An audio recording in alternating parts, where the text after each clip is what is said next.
दोस्तों, आपका स्वागत है प्रभात खबर में। मैं शशि भूषण, सीनियर जर्नलिस्ट। आज हम चर्चा करने जा रहे हैं बिहार में लोकसभा चुनाव की धूम की। बिहार में लोकसभा चुनाव के पहले चरण का अब आज अंतिम चुनाव प्रचार होना है। सारे प्रत्याशी और सारे दलों ने अपनी पूरी ताकत झोंक दी है।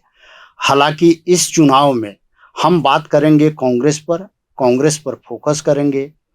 तो दोस्तों, पहले चरण में बिहार की जो 4 लोकसभा सीटों को लेकर 19 तारीख को मतदान होने जा रहा है, उसमें कांग्रेस किसी भी सीट पर अपने प्रत्याशी को नहीं उतार पाई है। कारण यही है कि अभी तक बिहार में कांग्रेस के कोई भी स्टार प्रचारक इन 4 लोकसभा क्षेत्रों में नहीं पहुंच पाए हैं। जो 4 लोकसभा सीटें हैं उसमें औरंगाबाद, नवादा, गया और जमुई है। तो मित्रों, आप इसको इस तरह से देख लें कि बिहार में आखिर कांग्रेस के हिस्से में कितनी सीटें आई हैं। मात्र 9 सीटें आई हैं। महागठबंधन के तहत या इंडिया अलायंस के तहत सबसे अधिक सीटें राजद के खाते में गई है और कांग्रेस के खाते में सिर्फ 9 सीटें आई हैं। कांग्रेस को दूसरे चरण में 3 सीटें मिली हैं। सबसे ज़्यादा सीटें मिली हैं, जिसमें कटिहार, किशनगंज और उसके अलावा भागलपुर की सीट है। भागलपुर की सीट पर अजीत शर्मा को दिया है और 2 उनकी परंपरागत सीट है, कटिहार और किशनगंज। किशनगंज पर पार्टी ने यानी कांग्रेस ने अपने पुराने जो सांसद थे उनको उतारा है, डॉक्टर जावेद को, जबकि कटिहार की सीट पर अपने तारिक अनवर को उतारा है, जो कांग्रेस के सबसे कद्दावर नेता बिहार के माने जाते हैं। दोस्तों, बिहार में कांग्रेस की स्थिति एक तरह से पूरी तरह से लालू प्रसाद पर डिपेंड है। यही कारण है कि लालू प्रसाद जो सीटें चाहते हैं वही कांग्रेस को अपना भाग्य मानकर उसको ले लेना पड़ता है, चाहे वो व्यवस्था हो या लाचारी हो।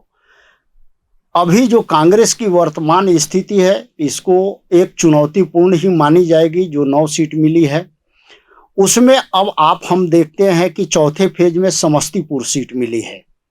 समस्तीपुर सीट पर कांग्रेस ने एक प्रत्याशी को अपने में शामिल कराया है, जो संभवतः वहां के उसके प्रत्याशी हो सकते हैं। लेकिन जो पहला प्रयोग पूर्णिया को लेकर हुआ, जहां पप्पू यादव को कांग्रेस ने शामिल कराया और उनको बेटिकट कर दिया, आज स्थिति यह है कि पप्पू यादव निर्दलीय प्रत्याशी के रूप में मैदान में है। इसी प्रकार से मुजफ्फरपुर के भाजपा के सांसद अजय निषाद को कांग्रेस ने अपने पार्टी में शामिल तो करा लिया है, लेकिन अभी तक उनके टिकट की कहीं चर्चा दूर दूर तक नहीं है।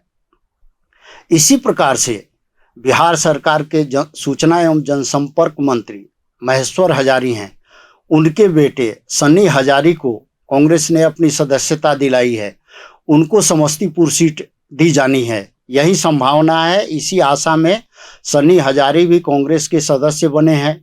इसके पहले एक रिटायर्ड आईपीएस अधिकारी बीके रवि को भी कांग्रेस ने शामिल कराया था और बीके रवि ने समस्तीपुर सीट से ही अपने दावेदारी को पक्का करने के लिए पार्टी ज्वाइन किया था। तो ये पूरा इतिहास एक तरह से कांग्रेस का अभी तक का रहा है कि इसमें क्या है, अब ये देखना है। अभी 6 सीटों की घोषणा होनी बाकी है। अभी तक इन 6 सीटों पर कौन प्रत्याशी होगा, उनके नामों की कब घोषणा होगी, जबकि मात्र अब पहले चरण के मतदान में 2 दिन रह गए हैं। दूसरे चरण का मतदान अपने शुरू पर है। तो कांग्रेस एक तरफ तो इन चुनौतियों से जूझ रही है, दूसरी तरफ एक बार फिर इस लोकसभा चुनाव में प्रदेश कांग्रेस के एक पूर्व अध्यक्ष अनिल शर्मा कांग्रेस का साथ छोड़ के चले गए हैं।